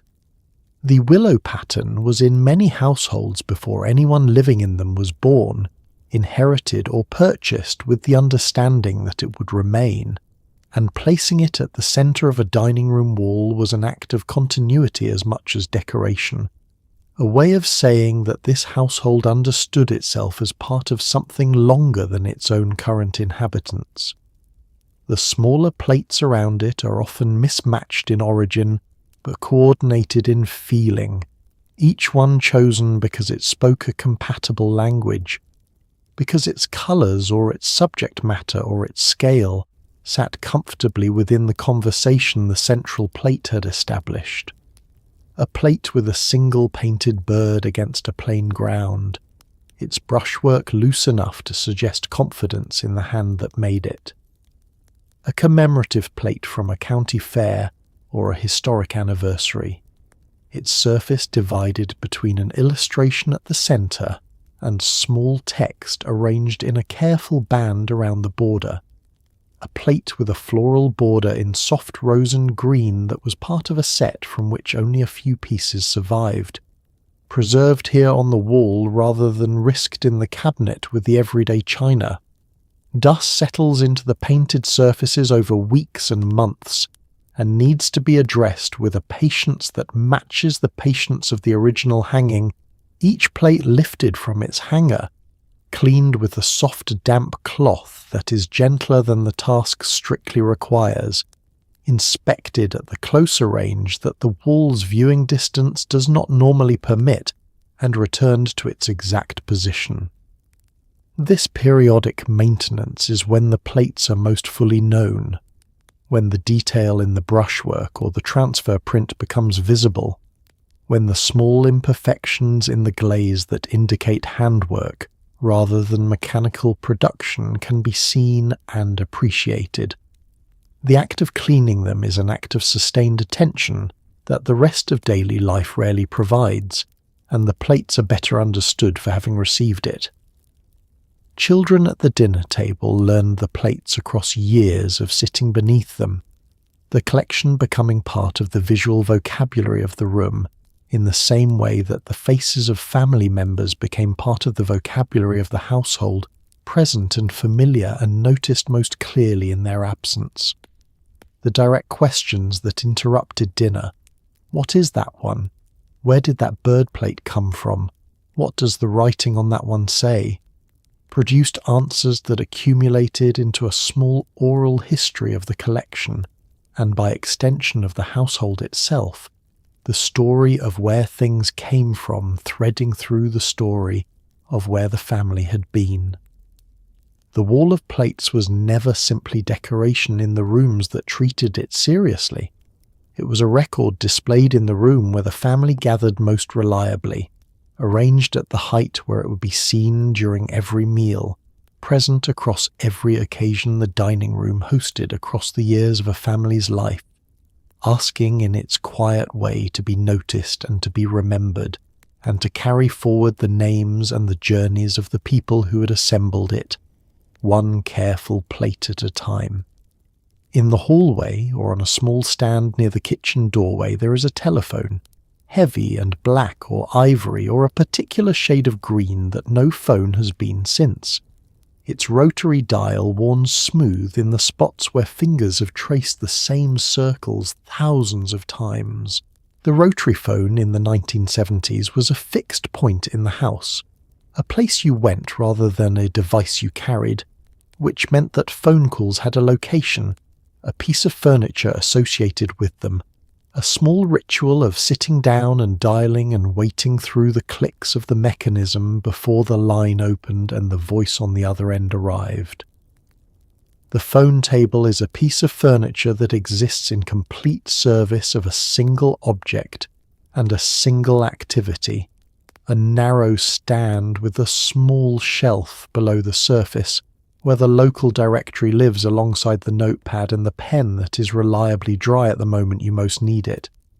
The table is never large, never pretending to be a general surface, always specifically and only itself, the furniture equivalent of a dedicated tool, and its presence in the hallway or the kitchen corner communicates that the household has thought about where the telephone should live and has provided accordingly. Some phone tables have a small attached seat, a bench just wide enough for one person and padded with a cushion that has flattened from years of use into something denser and lower than it began. Because telephone conversations in this decade are long and a comfortable position is worth having. The telephone itself is heavy in the hand in a way that phones ceased to be almost immediately after this era. The handset solid and substantial, its weight a consequence of the components inside it, and of a manufacturing philosophy that believed durability was demonstrated through density. The earpiece and mouthpiece are separated by a handle long enough to hold comfortably with the hand or to balance between ear and shoulder, freeing both hands for the notepad and the pen or for whatever else the kitchen requires during a long conversation. The cord connecting the handset to the base is coiled and stretches under tension and returns when released. And over months and years of use it develops a permanent set of kinks and twists that no amount of letting it hang freely entirely resolves, the cord carrying its own history of use in its tangled form. The dial is the mechanical centre of the object and the action most associated with it, the insertion of a finger into one of 10 holes arranged around the centre hub, and the pull clockwise to the finger stop and the release and the return, each digit a separate and distinct physical action separated from the next, by the time the mechanism takes to spring back and reset. The sound of the return, a descending whir that decelerates as the dial approaches its rest position, is specific and unmistakable, and among the most era-defining sounds in the domestic acoustic landscape of the decade. You learn to dial familiar numbers by the rhythm of the sequence, the muscle memory of the fingers encoding the combination of short and long pulls that each number requires, so that dialing a familiar number is less a conscious act than a physical one, the hand doing what it knows while the mind moves ahead to the conversation that will follow. Long-distance calls occupy a separate category, requiring a conscious decision and a preparation that local calls do not, because the cost of the call will appear on the monthly bill as a specific and legible line item, the number called and the duration and the charge all printed in the plain accounting of the telephone company's statement that arrives in the mailbox at the end of each month. This accountability gives long-distance calls a weight that local calls do not carry, a sense that the conversation is being paid for, and that it should therefore be worth its cost, which changes how the call is approached and how it is conducted. You do not call long distance without something to say. You prepare, and the call has a shape, and when it ends you return the handset to its cradle, with the specific satisfaction of having communicated something that mattered enough to be worth the charge. The ring of the phone is a physical bell struck by a small hammer activated by the electrical signal of an incoming call, and the sound it produces is loud and unambiguous, and carries through every room of the house without respect for whatever else is happening in them. It commands a response in a way that later notification sounds, designed to be less intrusive and therefore more ignorable, never achieve. When the telephone rings in this house, someone moves toward it, the ringing continuing its insistent double beat until the handset is lifted and the circuit breaks and the voice on the other end, already speaking, fills the hallway. There is a quality to the phone call made from a fixed point in a house, surrounded by the familiar sounds and smells of the household, standing or sitting in the specific location that the phone's presence has established as the place where this particular kind of communication happens, that is different from communication conducted from anywhere and everywhere. The call existed in a place. The place gave it context and a texture that portable communication cannot replicate, because the place was always the same place and therefore became, over years of calls made and received from it, associated with every voice that had travelled through the wire to that specific hallway, every conversation that had happened while standing on that particular floor beneath that particular ceiling. The telephone table held all of that without being asked to, simply by being where it was. On the living room wall, positioned above the television, or above the fireplace, or centred on the largest blank wall, there is a clock surrounded by a starburst of metal rays that radiate outward in graduated lengths, some of them tipped with small round finials, the whole thing gleaming in brass or gold, or a bronzed finish that catches the light whenever the afternoon sun hits it at the right angle. The sunburst clock was not a subtle object.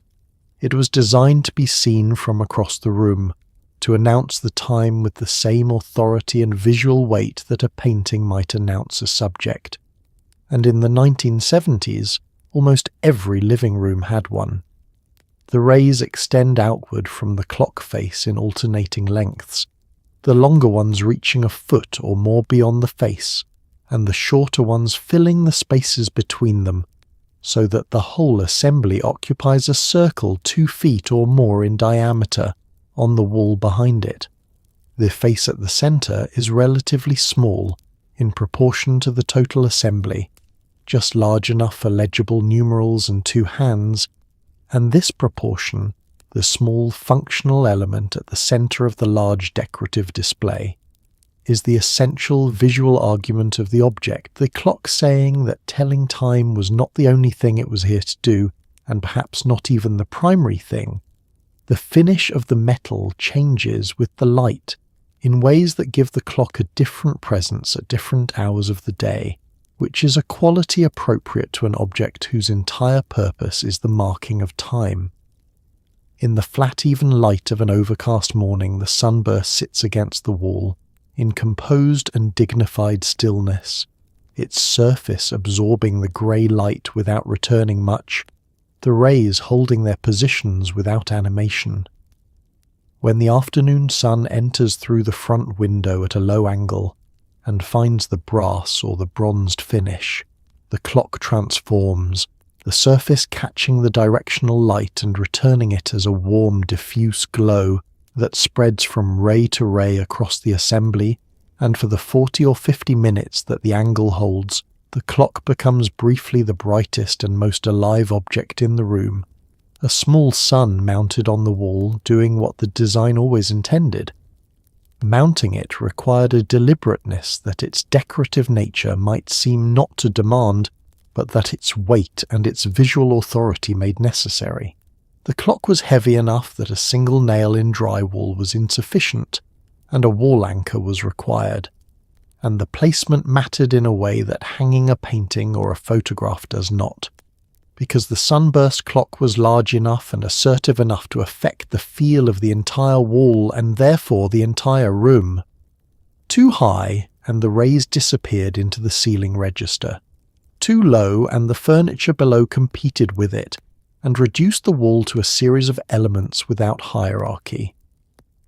The right position was found by holding the clock at arm's length and stepping back repeatedly and making small adjustments until the wall felt resolved, the clock having found its place within the composition of the room. A ticking sunburst clock gave the living room an acoustic quality that a silent one did not, the mechanism marking each second with a small precise sound that was present in quiet moments and absent when the room was full of conversation or the television was on, noticed again when the noise subsided and the house returned to its baseline. This intermittent awareness of the ticking was not unpleasant but grounding, a reminder that time was passing in its regular increments regardless of what else was or was not happening in the room, the clock doing its fundamental work beneath whatever else the room was engaged in. The striking of the hour, in clocks that had it, was a small event in the domestic day, the chime reaching into adjacent rooms and marking the hour for the whole house, a shared reference point that required no watch and no checking.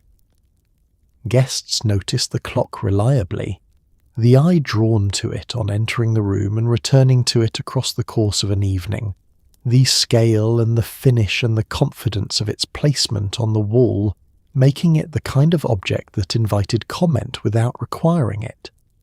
It was the kind of piece that said something about the household that chose it, about a preference for the declarative over the retiring, for objects that occupied their space fully and without apology, for the idea that a wall was an opportunity, and that a clock could be more than a clock without ceasing to be one.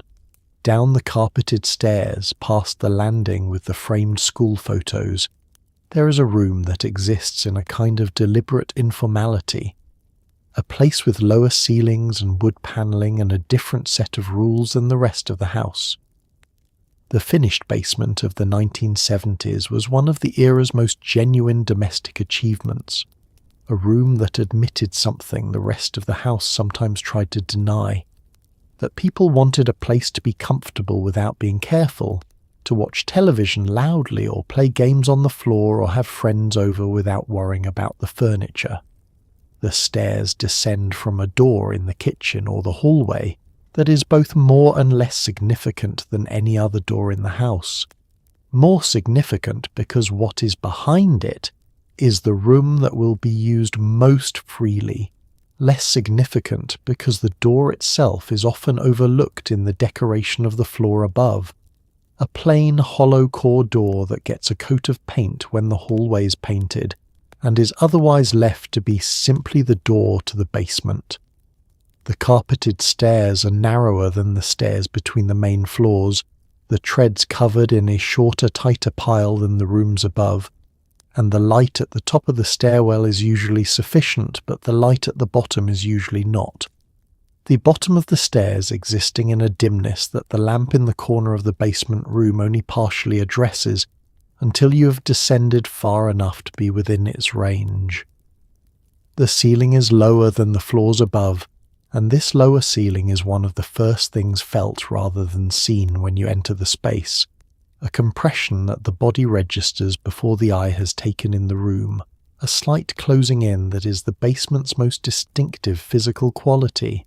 The ductwork that runs through this space has been accommodated rather than concealed, painted the same colour as the ceiling, or boxed in with simple framing and drywall, and incorporated into the geometry of the room as an existing condition rather than a problem to be solved. The dehumidifier in the corner runs from late spring through early fall, its cycling hum one of the background sounds of the season for everyone who spends time in the basement during those months, present enough to register on arrival, and unremarkable enough to disappear from awareness within minutes. The panelling on the walls is the same dark wood grain found in the den upstairs or something in the same family, applied to concrete block or poured concrete walls that would otherwise be bare and cold and inhospitable. The panelling performing the same transformation here that it performs in the rooms above, turning a functional surface into something that absorbs light warmly and gives the room the visual character of an interior space rather than a structural one. The floor is carpeted in a pile that is shorter and denser than the living room carpet, chosen for a room where more happens at floor level and where the cleaning demands are higher and the tolerance for evidence of use is greater. The furniture here is the furniture that has been retired from the main floor with honour rather than discarded. The sofa that was replaced when the living room was redecorated but whose cushions remain serviceable, and whose dimensions are perfectly suited to the lower ceiling of the basement. The bookcase that was surplus when the study was reorganised. The folding table and its chairs that live against the wall between uses and expand the room's capacity when a gathering requires more surface than the permanent furniture provides. Nothing in the basement was chosen for this room originally, and everything in it has found its second life here. The accumulation giving the space a quality of having been lived in that newly furnished rooms do not have, a comfort that comes from use rather than from design. Children understood the basement with an immediacy and a completeness that adults took longer to arrive at, recognizing it as the room in the house most fully available to them, where the standards applied everywhere else were relaxed into something closer to suggestions. Toys left on the floor overnight were not a problem here. A game in progress could stay in progress until tomorrow, Friends could stay late, and the television could be loud, and the carpet could receive whatever it received because the carpet was the basement carpet and not the living room carpet. And the distinction between these two things was understood by everyone in the household with a clarity that required no discussion. Adults descended into the basement for different reasons and found there the same essential quality the children found, a room that did not require performance, that offered the comfort of being inside a house without the obligations of being in the presentable parts of it. The card games and the football Sunday afternoons and the long winter evenings, watching whatever was on the smaller television happened here, in the lower, warmer light and the slightly compressed air of the room, and the people who spent those evenings in the basement remember them with an uncomplicated warmth that the more decorated rooms of the house do not always produce. The basement knew what it was for and was entirely itself, which is what the best rooms always are. And so we closed the door gently on that house, the one with the shag carpet and the sunburst clock and the lava lamp casting its slow warm glow across the panelled wall, the one where the fondue pot came out for company, and the basement belonged to whoever was youngest, and the macramé owl watched over the kitchen without ever being asked. It was not a perfect house. No house ever is. The popcorn ceiling was practical rather than beautiful. The plastic chairs were more optimistic than comfortable. The colours were bold in ways that took courage to live inside, and not everyone would make the same choices again given the chance. But the people in those rooms were doing what people have always done in every era, in every kind of house.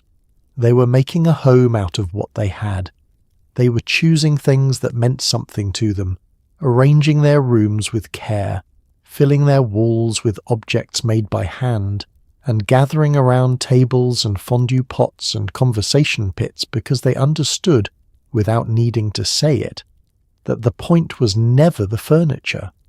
The point was always the people inside it. So tonight, wherever you are, take something small from that decade forward with you. Slow a meal down until it becomes a conversation. Put something handmade on a wall. Sit in a room with one warm lamp instead of all the lights on. Let an evening take its time. The people who lived in those houses did not know they were living in a moment that would one day be remembered. They were just living, quietly, warmly, imperfectly, together. That is the whole of it, really. Now let your eyes grow heavy. Let the day settle. You're somewhere warm and the light is low and there's nothing left tonight that needs your attention. Rest well.